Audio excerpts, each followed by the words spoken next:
Welcome everybody. Thank you for tuning in again to another live episode of Ask Pav. It's a fraudulent title today, I'm afraid, because we're not going to be asking me anything at all.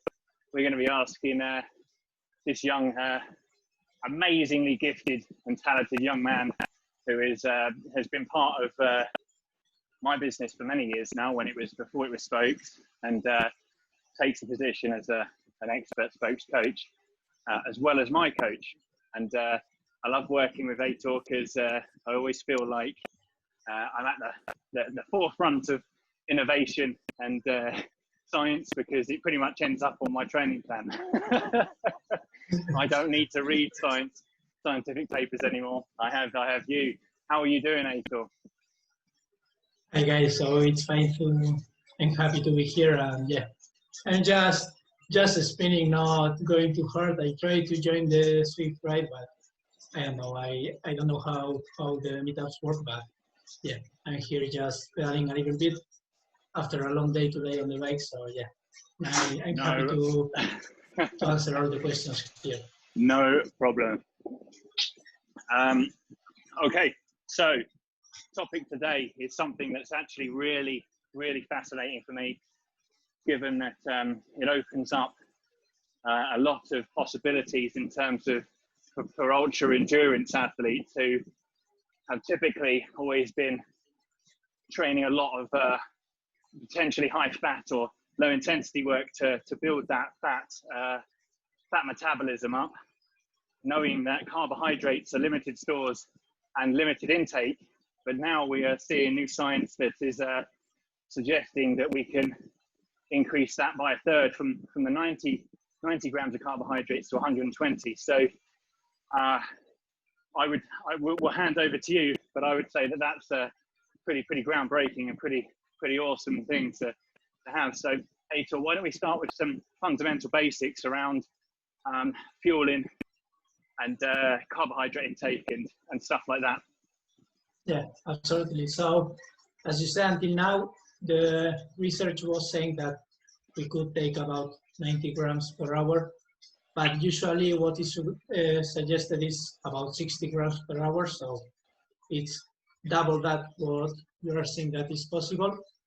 So the main issue is that, as you said, our carbohydrate stores are quite limited, and when we prolong the ride or the exercise for quite long and at a high intensity, one of the main limiters is how much carbohydrates we have stored, because it's the main fuel we are using and it's what we need to fuel the exercise. So as you said, there are some ways trying to escape that limitation that we have in glycogen or in carbohydrate stores, and one can be trying to get more fat adapted, and the others can be just trying to improve endurance, and that way we also can improve. But as you said, there is some new research that suggests that we can increase how much carbohydrates we can take each hour, and it shows that we can go up to 120 grams. So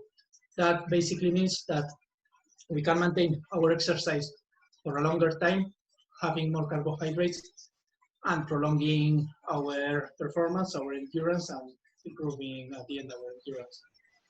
Fantastic. So, I mean, what were commonly the thoughts behind it being limited to 90 grams? I mean, why has this only just sort of been, I guess, discovered or realized? Yeah, so previously it was thought that it was even lower than that, about 60 grams, because above that there were some gastrointestinal issues, so there could be some gut stress, some discomfort, and basically when people try to go over that, they would have impaired performance due to issues in the gut. So now we are seeing that we can, for a few years, we have seen that we can go up to 90 grams if we combine different types of carbohydrates. So basically, in the gut, when we are having carbohydrates, we have different transporters that take the carbohydrates from the gut and bring it to the blood. So if we combine different types, we are using different transporters, so we can have more carbohydrates at the same time if we combine both of the types. And now we are seeing that if we train and if we try to push how much we can have every hour, we can go even higher than what we thought and go up to 120 grams. So it's potentially a very good solution to a problem that we had, that it was a problem in gut distress and issues in the gut. And if we train that, we can go even higher and that way improve performance. Well, it's excuse me, definitely exciting stuff. I mean, I guess the big question here is, what does the training look like in terms of adapting the gut to accept that amount of carbohydrate, and how long does it take? Yes, so it's still quite new, so we don't know exactly what are the mechanisms behind it and how it exactly works. But what we know is that it's about trying to start at a normal range, about 60 to 90 grams, and try to combine different types of carbohydrates. So the main types are glucose and fructose. So for example, we can have fructose we'll find mainly in fruit, and glucose we can find it in its purest or most simple form, also in fruit, but also in sugar. But it can be also found in starches, because one starch is a very long chain of glucose. So when we train, we try to combine both of them. So we can combine maybe some rice cakes with some fruit, or just fruit, and add some sugar, or have some, I don't know, some ready-made or homemade bars with oats and that kind of food. So we are combining both, and it's about trying to increase. So maybe during the week, in 2 days that are like the main workouts of the week, we can try to introduce maybe at the start between 60 and 90 grams, and each week trying to add a little bit more, and trying to add a little bit more until we are doing about 100 and 120 grams per hour. So it could be like increasing every week about 10, 20 grams until we get to that point. Fantastic. And I guess that, what are the measures of success here? So how do you know? I mean, it's probably a fairly obvious question there. How do you know it's working, and how do you know it's not working? Yeah, so it's mainly trying to feel how your gut is reacting to the food. So if you see that the stress is too high and that you can't tolerate that, just bring it a little bit down, focus on that for a couple of weeks, and then try to bring it up. But always is trying to feel a little bit of discomfort, because we need to push it a little bit in order to adapt and be able to have more, but always trying not to cause too much distress, because it can be more harmful than good. Absolutely. So we're talking about a little bit of discomfort, but not shitting yourself. Exactly. Yeah, absolutely. Sorry for the language, everybody. I mean, it's fascinating stuff. So what, for people, I mean, what we do is, listeners, we've got a good small group. So anybody with a question that wants to jump in can post that in the chat now. But we will open this at the end for a little bit of a Q&A and invite people to ask the questions. But I'm sure there are people on the call and who will listen in later that would love to know how, in practice, we talked a little bit about where you get that from. Is it as simple as out on the bike or in the training session, you've got a drink made up, or are you eating the food? What's your hydration going to be like, which I know can be individual, but if you're drinking a lot of 120 grams of carbohydrate is a lot in a bottle. That's quite a thick solution if you're going to have one bottle. How would you make that work? How would you tie in hydration? Yeah, so I think that in training we can try different ways how it works. So it can be both. It can be doing just in a drink, so we can mix in a powder form maltodextrin, which is a long chain of glucose, with fructose. It's usually we try to maintain a 2-to-1 ratio. So if we add 60 grams of maltodextrin, adding 30 grams of fructose. So that could go up to 80 grams of maltodextrin with 40 grams of fructose. But we can also try to do that with just normal food. So it could be doing, I don't know, maybe 60 grams of raisins with a rice cake, up to those levels. And if you do like solid foods, then combining that with a bottle of water with maybe some electrolytes. And if someone wants to have just the drink mix, usually a good way of doing it is having 80 grams of maltodextrin with 40 grams of fructose in 1 liter of water, and then adding a little bit of salt or maybe some potassium to keep the hydration. I love the next question that I'm thinking in my head is based on personal experience and as a coach and trying to coach athletes and then working with you on 7 summits. What's the best way to deal with when you're not using a pre-mixed drink or making your own, which is fairly easy to work out, isn't it? You can get a big bag of maltodextrin, you can get a big bag of fructose and weigh it out easy as anything, really. But when you're looking at stuff like raisins, rice cakes, jam sandwiches, anything like that, it gets a little bit more tricky trying to work out when you start introducing pre-packaged foods, because they're not going to be labeled with the right ratio for obviously glucose fructose. So what would your advice be around that? Yeah, I think you remember with the 7 summits that we had a little bit of a headache trying to figure out how many of glucose and fructose we had. But I think the best is trying to buy just not packaged food, but real food. So if you have it on a package and it's a branded product and it doesn't state what percentages of each it has, it will be pretty much impossible to figure out. So if you buy just the food, then you can use an app like a Chronometer, so CRONOMETER, and then if you introduce the foods there, it will show you how much glucose and how much fructose it has. So always keep in mind that starch counts as glucose,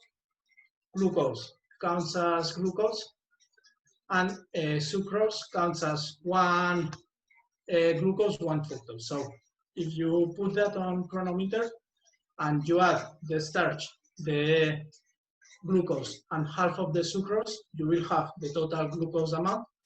And if you add the fructose and half of the sucrose, you will have the fructose amount. So if you add that in such an app, you will get more or less what the percentages and what the ratios are.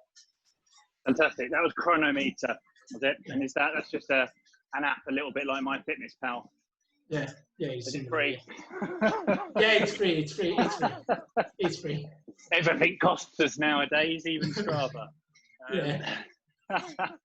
It's free. Fantastic. So yeah, I mean, maybe we can take us through what your advice would be for a few scenarios. So if we could start with maybe a typical 1 hour high intense session, maybe something like your 40-20s or 50-50s or something like that. So sort of at the VO2 max level, what would your best advice be for our listeners and watchers of downloaders from later on?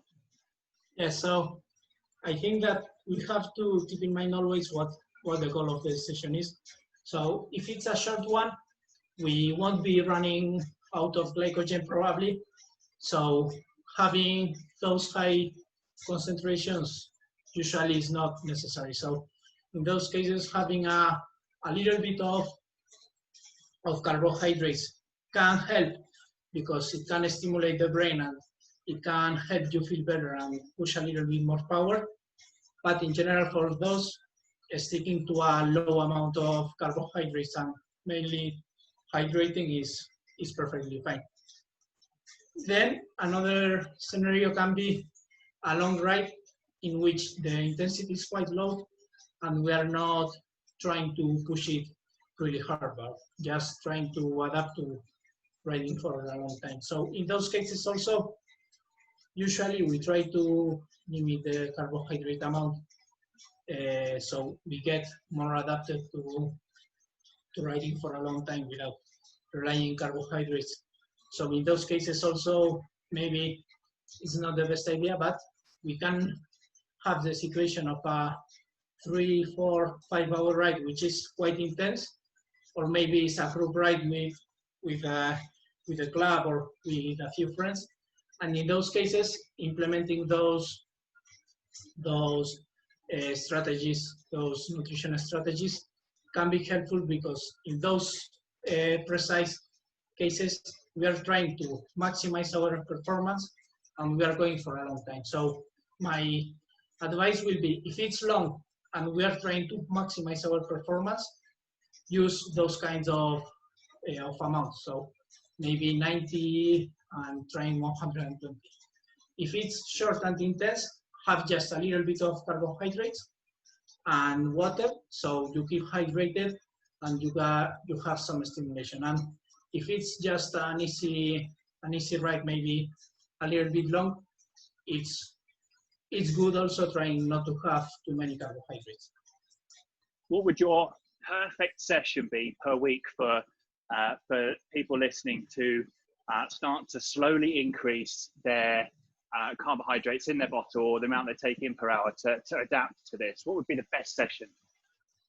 So I think that the best session will be either a group ride, which is quite intense, or usually at least 2 hour ride or more, because if you're just having it within 1 hour ride, probably it's not enough time to cause that gut stress and that gut discomfort. You have to keep it for some time to cause those issues. So I will try to implement it in at least a 2 hour ride, and if it's intense, better. So if you have a day that it's 2 hours or more and there is some intensity, or maybe it's a group ride, in those cases I think that it's the best moment to try to increase those amounts.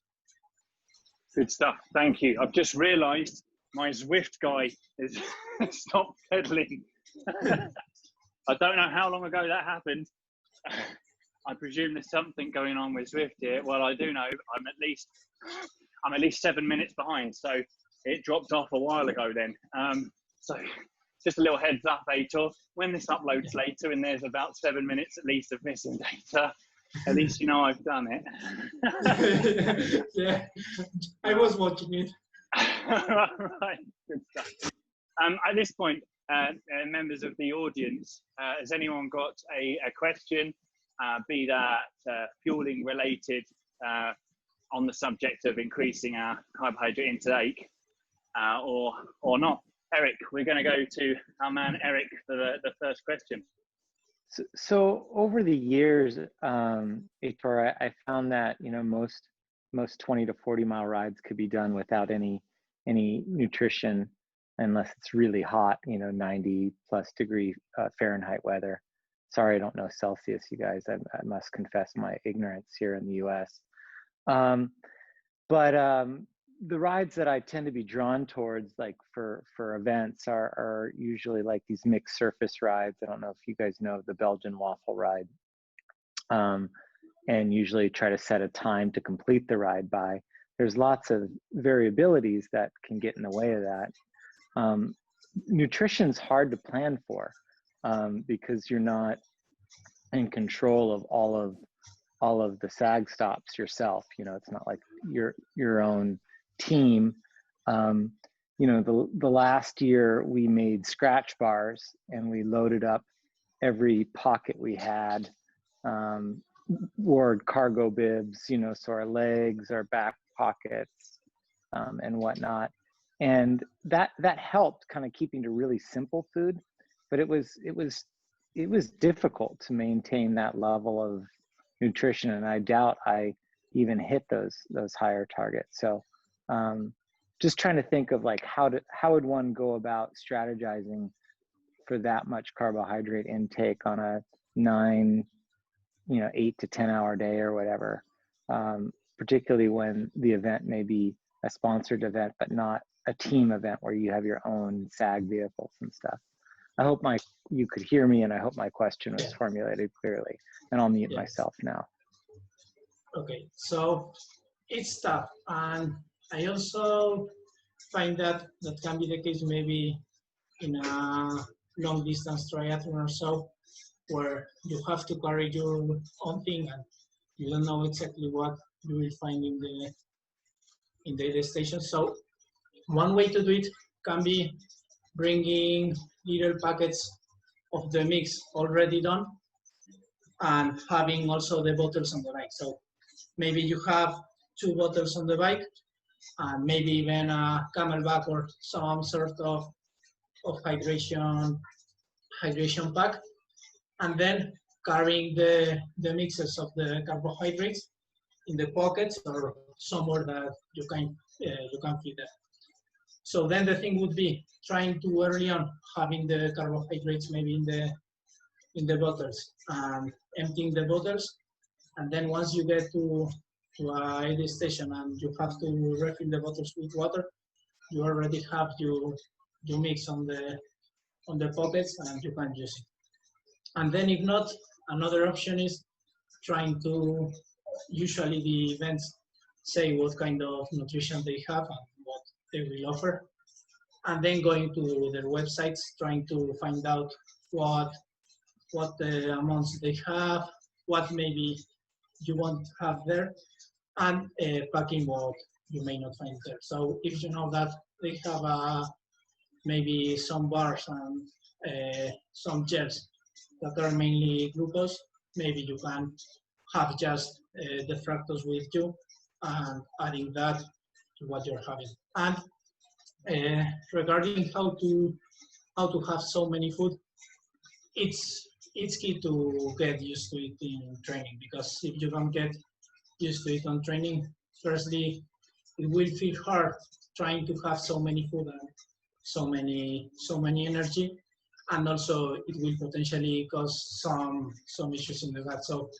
I think that is getting used to it in the training and then implementing it on race day and trying to plan a little bit on that, maybe having the mixes with you or looking at the event page and seeing what they are offering and what can be missing there and bringing what is missing. And also another thing about the new research that there is with higher amounts, they are showing clear benefits in muscle damage and persistent exertion. So it's not just trying to improve the performance on race day, which we do, but also it will help recovering for the following day. So that's also something to take into account when considering that. But yeah, I don't know if I answered, or maybe you have further questions. Or sounds good. Is that good for you, Eric? Just one follow-up question. So 120 calories or grams. Do the math with me here. How many calories? That's a carbohydrate's 9 calories per gram. 4. Yeah, that's right. I was thinking fat. So for almost 500 calories per hour then? Yeah. Okay. So then the thing is, if maybe someone is not having such a calorie expenditure when riding, maybe there is no need to go that high, and staying lower is enough. So usually that is, if more or less 500 is about 140, 150 watts if people is working with power. So if you are not pushing more than 150 watts for a long time, there is probably no need to go that high, but there is still a need to go up to 60, 90, and trying to push as high as needed for your output. So it's not just everyone should have 120 grams no matter what, but also trying to identify what the output is and what's needed. So we know the upper limit is 120, and if we can go up to there, it's good. If there is no need for so much, staying a little bit lower will be perfectly fine. Is there a possibility that it would actually sort of train the body to be more reliant on carbs while training? Like, okay, Kevin, so what do you mean by more reliant on carbs? Like something... If you were, shall we say, not going sort of carb-free, so to speak, but keeping obviously carbs lower normally within your diet, on a ride, if you were to then sort of increase and mainly focus on carbs as the fuel source, would the body adapt to purely, if you like, wanting that as its main source and sort of burn the fat less? That, if we are using, like, trying to be smart when to use the carbohydrates, so maybe, as I said, if we keep some longer and low intensity rides without so much carbohydrates and using them in the intense and longer rides, there shouldn't be that issue. And even further, it will be better because you will have both the ability to burn fat at lower intensities, but also the ability to burn carbohydrates at higher intensities. Because one of the issues with restricting carbohydrates and just doing low carbohydrates and focusing on burning fat, you lose the ability to burn carbohydrates, and that turns to worse performance. So usually the goal is having what is called metabolic flexibility, so both the ability to burn fat, which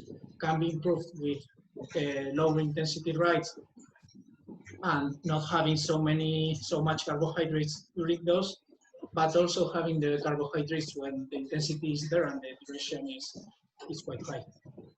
Jeanette, so you said that lower effort doesn't really need the high load of carbs, and maybe not even the 60 to 90 grams. But how do you kind of know what you should aim for?